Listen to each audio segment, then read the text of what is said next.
जय हिंद दोस्तों, Nikhil stock academy में एक बार फिर से आपका स्वागत है। दोस्तों, हम आज एक फाइनेंस सेक्टर से रिलेटेड एक बिजनेस मॉडल के बारे में डिस्कस करेंगे। बिजनेस मॉडल का नाम है इंडिया बुल हाउसिंग, जो फाइनेंस सर्विस प्रोवाइड करवाते हैं। जो बात करें तो दोस्तों टॉप से, अगर टॉप की बात करें तो टॉप से 5 गुना, जब हम कभी कहते हैं कि टॉप से 5 गुना रिजल्ट आपको, मतलब 5 गुना वेल्थ क्रिएट किए, ऐसे किए। लेकिन दोस्तों इस बिजनेस मॉडल की बात की जाए तो 5 गुना ये नेगेटिव में रिटर्न दिया है। मतलब 1200 रुपये के लगभग ये ट्रेड कर रहा था, 1273 के लगभग टॉप लगाया और अभी ट्रेड कर रहा है 200 के लगभग ट्रेड कर रहा है। तो अगर इसमें किन लेवल पे बाइंग करनी चाहिए, जो पहले से इन्वेस्ट है उनको करना चाहिए, या ये कंपनी खत्म हो चुकी है, क्या करना चाहिए, कौन से इंपॉर्टेंट लेवल है जहां पर अपने को बाइंग करनी चाहिए, इसके बिजनेस मॉडल, फंडामेंटल और टेक्निकल चार्ट के थ्रू समझने की कोशिश करते हैं। और दोस्तों सबसे पहले टेक्निकल चार्ट को किस तरह से अप्रोच देने का तरीका होता है उसको हम बेसिक से एडवांस में समझेंगे। आवास फाइनेंस सेक्टर से रिलेटेड बिजनेस मॉडल ही, मतलब फाइनेंस सेक्टर से रिलेटेड बिजनेस मॉडल ही आवास फाइनेंस का, और क्रम्पटन जो एक इसका कंज्यूमर ड्यूरेबल से रिलेटेड बिजनेस मॉडल है। 7 साल के बाद में एक एक्स्ट्रा स्टॉक है जो ब्रेकआउट हुआ है। इन स्टॉक में आप पहले से इन्वेस्ट हो, फ्रेश बाइंग करना चाहते हो, एक्युमुलेट करना चाहते हो, तो इन वीडियो को देख के डिसाइड कर सकते हो कि कब और किस तरह से बाइंग अपॉर्चुनिटी करनी चाहिए। अब चलते हैं दोस्तों टेक्निकल चार्ट पे। ये इंडिया बुल हाउसिंग का मंथली टाइम फ्रेम का चार्ट है। अगर मंथली टाइम फ्रेम की बात करें तो देखिए, पहले इसमें मार्केट में लिस्टेड कब हुआ था, मतलब 2013 में मार्केट में लिस्टेड हुआ। फिर बाद में एक देख सकते हो कि एक अप ट्रेंड था, ये अप ट्रेंड था। हम डिस्कस करते हैं कि अप ट्रेंड में अपन किस तरह से आइडेंटिफाई करते हैं। Higher top higher bottom pattern बन लेते हैं। इसमें एक टॉप लिया, एक बॉटम ले लिया, ऊपर वाला टॉप हायर टॉप है और बॉटम लिया तो हायर बॉटम। इस तरह से अपन अप ट्रेंड को आइडेंटिफाई कर सकते हैं। बाद में डाउन ट्रेंड स्टार्ट हुआ तो डाउन ट्रेंड में किस तरह से देखोगे, डाउन ट्रेंड में देखो इस तरह से एक टॉप ले लिया, एक बॉटम ले लिया, नीचे वाला टॉप क्या होता है, लोअर टॉप होता है। ये लोअर टॉप पैटर्न है, ये लोअर टॉप पैटर्न है, ये लोअर टॉप पैटर्न है। तो इस तरह से अपन देख सकते हैं कि डाउन ट्रेंड में lower top lower bottom pattern बन रहे हैं। अब अगर बात करें तो बाइंग अपॉर्चुनिटी की, इसने 1200 का, मतलब 1300 के लगभग इसने टॉप लगाया और अभी ट्रेड कर रहा है 195 के लगभग, 193 है। तो अगर इसमें 5 गुना नीचे की तरफ रिटर्न दे दिया है, मतलब नेगेटिव में है, तो अगर इसमें ऐसी क्या उम्मीद है कि इसमें बाइंग की जा सकती है या इसमें एक अच्छा मूवमेंट आ सकता है। डिटेल से इसके समझने की कोशिश करते हैं। पहली बात, जो मतलब फ्रेश बाइंग करना चाहते हैं उनके लिए है, जो फ्रेश बाइंग करना चाहते हैं उनके लिए दोस्तों आप इस तरह से समझ सकते हो कि एक डाउन ट्रेंड है। ये देखिए, ये डाउन ट्रेंड है, तो ये डाउन ट्रेंड हमें तो एक बार भी, जिस तरह से डाउन ट्रेंड में क्या होता है, ये लोअर टॉप पैटर्न होता है ना, ये लेवल होते हैं। इसको जब ऊपर की तरफ ब्रेकआउट करेगा तब अच्छा मूवमेंट आएगा, नहीं तो अच्छा मूवमेंट नहीं आने वाला है। तो इसमें कोई भी बाइंग अपॉर्चुनिटी की बात, जो सेफ इन्वेस्टमेंट करना चाहते हैं उनके लिए कोई भी बाइंग अपॉर्चुनिटी नहीं होगी दोस्तों। यहाँ पर इन लेवल पे बाय कीजिए, मतलब जो लेवल है यहाँ पर, ये लेवल है कौन से, मतलब आपको मैं बता देता हूँ। जिनको सेफ इन्वेस्टमेंट करना है उनके लिए 350 के लगभग मान लीजिए, अभी 150 पॉइंट ऊपर है दोस्तों। जिनको इन्वेस्टमेंट करना है सेफ इन्वेस्टमेंट, तो 350 के लगभग ऊपर जाके बाइंग अपॉर्चुनिटी बन सकती है। लेकिन अभी प्रेजेंट टाइम में एक रिस्क होगा। क्यों होगा वो समझ रहे, ऊपर जा सकता है। देखो डबल बॉटम पैटर्न बनाया, एक यहाँ पर पहला इस लेवल, ये एक रेजिस्टेंस का काम करेगा और नीचे वाला एक सपोर्ट का काम करेगा। इस लेवल को जब तक ये ब्रेकआउट नहीं करता तब तक इसमें कोई भी अच्छा मूवमेंट नहीं आने वाला है। इस चीज़ का आप ध्यान दे सकते हो। एक ट्रेंगल पैटर्न भी देखेंगे कि ट्रेंगल पैटर्न को भी ब्रेकआउट कर देता तो अच्छा मूवमेंट आ सकता है। लेकिन ये नहीं कि इसमें इतनी कैपिटल लगा जाए कि 5 गुना 10 गुना हो जाए, ऐसा बिजनेस मॉडल है नहीं, इसमें उम्मीद नहीं है। अब इसके थोड़ा सी बिजनेस मॉडल फंडामेंटल के बारे में देखते हैं और फिर बाद में वापस अपन चार्ट पे आते हैं कि कौन सा एक रेजिस्टेंस है जिसको ये रेजिस्टेंस ले रहा है उसको और ब्रेकआउट करेगा। फिबोनाची रिट्रेसमेंट किस तरह से दिखते हैं, आरएसआई में डाइवर्जन, पॉजिटिव डाइवर्जन और नेगेटिव डाइवर्जन किस तरह से आइडेंटिफाई करते हैं, तो उसको अपन पहले इसके बिजनेस मॉडल पर देखते हैं। आवास फाइनेंस ये मतलब India bull house home loan provide करवाती है, सारे लोन तरह की मतलब ये प्रोवाइड करवाते हैं, ठीक है। होम लोन भी है। अब इसमें साइट पे जाके आप देख सकते हो, इसकी अगर बात करें 4 लाख प्रॉपर्टीज इसकी है, तो ये इसका थोड़ा सी इसका डिटेल से इसकी साइट पे जाओगे तो आपको पता चलेगा।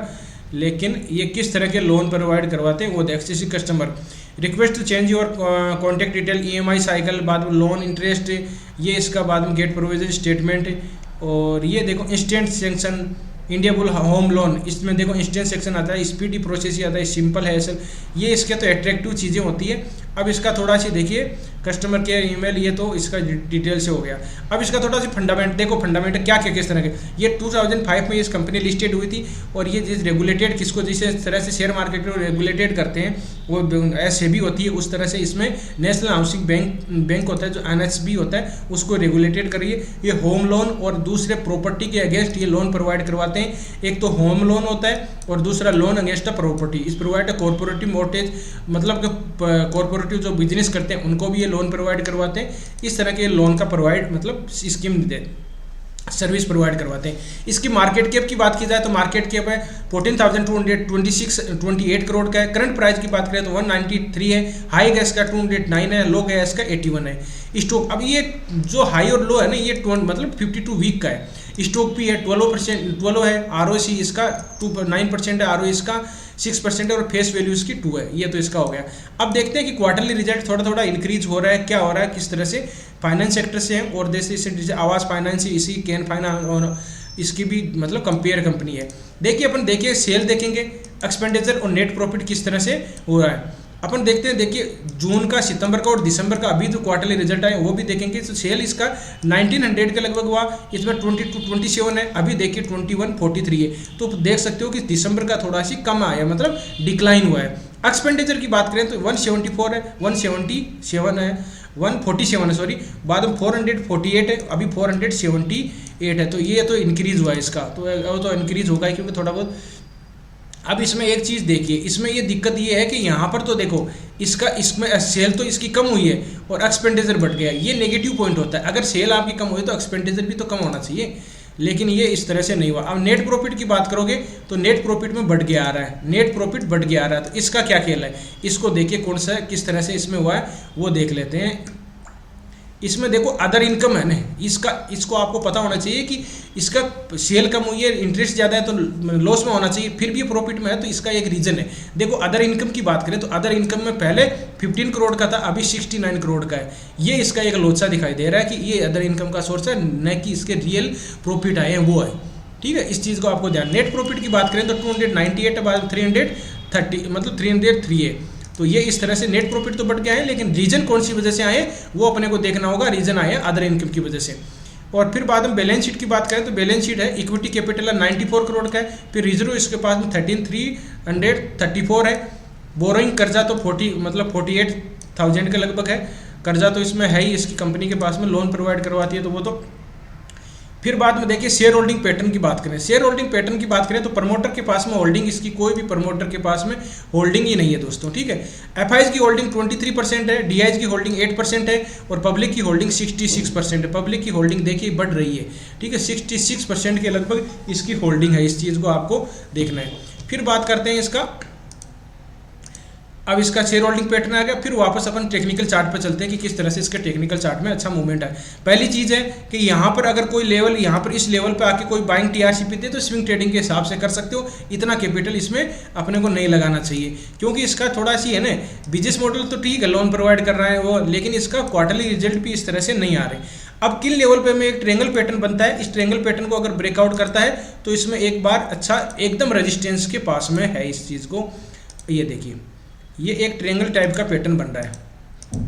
ये देखिए, इस ट्रेंगल पैटर्न को एक बार यहाँ पर रेजिस्टेंस लिया, यहाँ रेजिस्टेंस लिया और यहाँ पर रेजिस्टेंस लिया। ये मंथली टाइम फ्रेम का बॉटम पे है, ठीक है। तो यहाँ पर इस और फिर बाद में सपोर्ट पर, यहाँ ट्रेड लाइन पर सपोर्ट लिया, यहाँ सपोर्ट लिया, तो ये सपोर्ट लिया। तो अब अगर इस ट्रेड लाइन को पहली बात कि अगर ब्रेकआउट करे, पुल बैक पैटर्न आके बाइंग टीआरसीपी दे तो यहाँ पर बाइंग अपॉर्चुनिटी बन सकती है।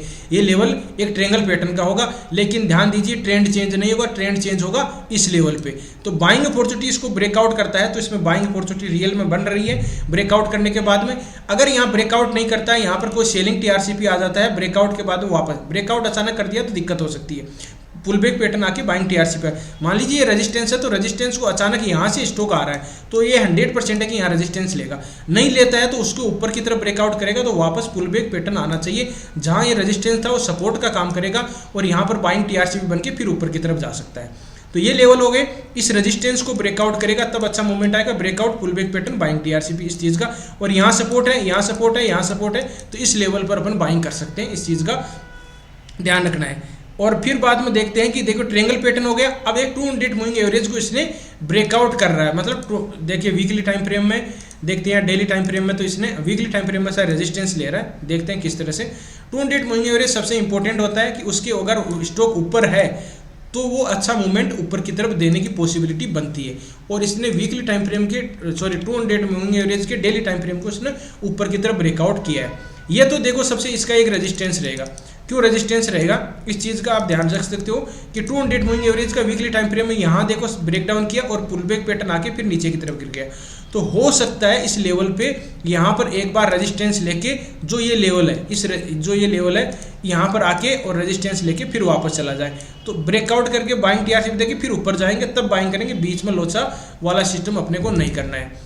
अब फिर बाद में डेली टाइम फ्रेम को देखो किस तरह से इसने ब्रेकआउट कर दिया है, डेली टाइम फ्रेम को ब्रेकआउट भी कर दिया इस चीज़ का। एक सेकंड, हाँ डेली टाइम फ्रेम को पहले यहाँ पर सपोर्ट रेजिस्टेंस ले रहा था, कंसोलिडेट हो रहा था और अभी इसमें देखो ब्रेकआउट कर दिया है। तो एक चीज़ ध्यान रख सकते हो कि 200 मूविंग एवरेज के जब तक ऊपर है इसमें कोई दिक्कत वाली बात नहीं हो सकती, लेकिन नीचे की तरफ चला जाएगा तो फिर वापस वो दिक्कतें क्रिएट हो जाएगी जो पहले हुई। हो सकता है येस बैंक की तरह नीचे भी जाए, लेकिन ध्यान रखना है जो लेवल हमने 300 के लगभग डिस्कस किए उसको ब्रेकआउट करे तो वो इसमें अच्छा मूवमेंट भी आ सकता है।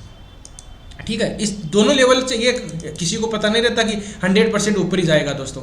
ठीक है, लेवल को अपने पता होना चाहिए कि ये लेवल मतलब 330 को ब्रेक करेगा तो एक बार इसमें अच्छा मूवमेंट आएगा। हो सकता है ये कि राउंडेड बॉटम टाइप का पैटर्न बन के फिर ऊपर की तरफ चला जाए। जो पॉसिबिलिटी बन रही है वही पॉसिबिलिटी उसके बारे में हम डिस्कस कर सकते हैं। अब देखो फिबोनाची रिट्रेसमेंट है तो किस तरह से काम करती है। फिबोनाची रिट्रेसमेंट एक टॉप से बॉटम लगाएंगे, हम हमेशा क्या करते हैं बॉटम से टॉप लगाते हैं, आज इसमें टॉप से बॉटम लगाएंगे क्योंकि ये डाउन ट्रेंड का स्टॉक है। डाउन ट्रेंड का है देखो रेजिस्टेंस यहाँ पर एग्जैक्ट ये थोड़ा बहुत ऊपर नीचे हो सकता है, 23% का एक बार इसको रेजिस्टेंस मिलेगा, फिर बाद में ये रेजिस्टेंस ऊपर की तरफ मिलेंगे। फिबोनाची रिट्रेसमेंट को किस तरह से लगाते हैं हमने डिस्कस भी किया, वीडियो का लिंक डिस्क्रिप्शन में आप जाके देख सकते हो, समझ सकते हो। और दोस्तों आपको वीडियो अच्छा लगा, कंटेंट अच्छा लगा तो वीडियो को लाइक कर सकते हो, दोस्तों के साथ शेयर कर सकते हो। जिन मेहमानों ने भी चैनल को सब्सक्राइब नहीं किया वो चैनल को सब्सक्राइब कर सकते हैं। आप किसी भी स्टॉक के बारे में पूछना चाहते हो, नॉलेज चाहते हो तो कमेंट में जरूर बताइए, उसके बारे में हम डिस्कस करेंगे, बिजनेस मॉडल फंडामेंटल को समझने की कोशिश करते हैं। तो वीडियो देखने के लिए बहुत बहुत धन्यवाद, मिलते हैं नेक्स्ट वीडियो में, तब तक के लिए दोस्तों बाय बाय, जय हिंद जय भारत।